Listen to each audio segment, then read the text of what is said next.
दिल्ली की तंग गलियां और पुराने मोहल्ले सिर्फ इतिहास की नहीं, बल्कि अनकही कहानियों और रहस्यमयी घटनाओं की भी गवाह हैं। ऐसा ही एक किस्सा जुड़ा है मजनू का टीला से, जगह जो आजकल अपनी तिब्बती कॉलोनी और खाने पीने के लिए मशहूर है, लेकिन इस शांति के पीछे छिपा है एक ऐसा अंधकार जिसे लोग याद करना भी नहीं चाहते। यह घटना 2015 की है।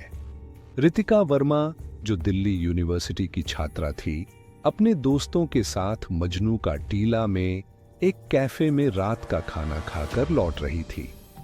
रात के करीब 11 बज चुके थे और दोस्तों से विदा लेने के बाद वह अकेली पास के ऑटो स्टैंड की ओर चल पड़ी। सर्दियों की वह रात आम रातों जैसी ही लग रही थी। कोहरे में ढकी सड़कें और हल्की ठंडी हवा। लेकिन रितिका को जल्द ही महसूस हुआ कि कुछ तो अलग है, जैसे कोई दूर से उसे देख रहा हो। उसने नजर घुमाई, लेकिन आसपास कोई नहीं था। जब वह पुल के पास पहुंची तो उसने पीछे से एक हल्की अधूरी आवाज सुनी, रुको, मेरी मदद करो। रितिका ने पलटकर देखा। पुल के नीचे अंधेरा छाया हुआ था और कोहरे में से एक धुंधली आकृति उभर रही थी। वह एक लड़की की तरह लग रही थी, सफेद कपड़ों में, जिसके बाल बिखरे हुए थे और चेहरा अस्पष्ट था। रितिका का मन कह रहा था कि वह वहां से भाग जाए, लेकिन उसकी जिज्ञासा उसे खींचे जा रही थी। वह धीरे धीरे उस आकृति की ओर बढ़ी। तुम्हें क्या हुआ? क्या तुम्हें मदद चाहिए? उसने कांपती आवाज में पूछा। उस आकृति ने धीरे से अपना चेहरा उठाया। उसकी आंखें गहरी और खाली थीं, जैसे वह इंसान नहीं बल्कि एक छाया हो। तुमने सुना नहीं? कोई मेरी मदद नहीं करता, वह बोली। उसकी आवाज में एक अजीब खिंचाव था, जैसे दो आवाजें एक साथ बोल रही हों।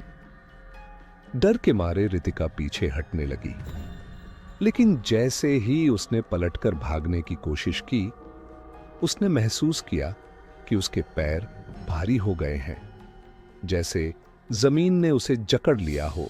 तुम भी मुझे छोड़कर नहीं जा सकती। वह आकृति धीरे धीरे उसकी ओर बढ़ी।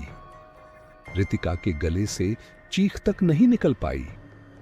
उसकी आंखों के सामने अंधेरा छाने लगा और फिर सब कुछ ठहर गया। मजनू का टीला में पुल के पास एक स्थानीय चाय वाला अपनी दुकान खोल रहा था।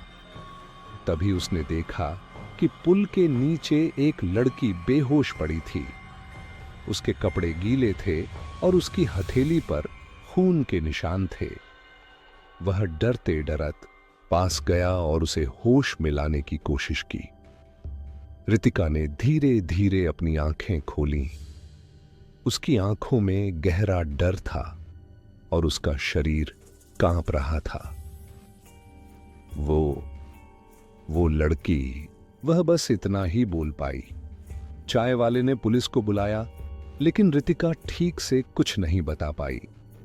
पुलिस ने इलाके की जांच की, लेकिन वहां किसी भी लड़की का कोई निशान नहीं मिला। सिर्फ पुल के नीचे की दीवार पर पुराने खून के धब्बे मिले, जो सालों से वहां जमा थे। इस घटना के कुछ दिन बाद रितिका ने इस बारे में और जानने का फैसला किया। उसने मजनू का टीला के कुछ पुराने निवासियों से बात की। एक बूढ़े आदमी ने उसे एक कहानी सुनाई, जो उसने बचपन में सुनी थी। कई साल पहले इसी पुल के नीचे एक लड़की का कत्ल हुआ था। वह लड़की अपने प्रेमी का इंतजार कर रही थी, लेकिन वह कभी नहीं आया। उसे धोखा मिला और गुस्से और दुख में उसने खुद को खत्म कर लिया। उसके मरने के बाद यहां रात को कई बार उसकी आत्मा देखी गई। कहते हैं, जो भी उससे बात करता है वह कभी चैन से नहीं रह पाता। रितिका को याद आया कि उस रात उसने उस आकृति से बात की थी और तब से वह हर रात एक ही सपना देखती। सफेद कपड़ों में वह लड़की जिसने उसके हाथ को पकड़ रखा था और उसकी आंखों में झांक रही थी। आज भी मजनू का टीला के लोग रात के वक्त उस पुल के पास जाने से कतराते हैं। वहां के बुजुर्ग कहते हैं कि वह लड़की अभी भी अपनी अधूरी कहानी के लिए इंसाफ चाहती है। और रितिका, उसने दिल्ली छोड़ दी, लेकिन वह जहां भी जाती है उसे वही सपना पीछा करता है। हर बार वह सफेद साड़ी वाली लड़की को देखती है जो धीरे से उसके पास आती है और कहती है, तुम भी मुझे नहीं छोड़ सकती? अगर आप लोगों को अगला एपिसोड में उस आत्मा की कहानी और गहराई से जानना चाहें तो कमेंट में बताइए।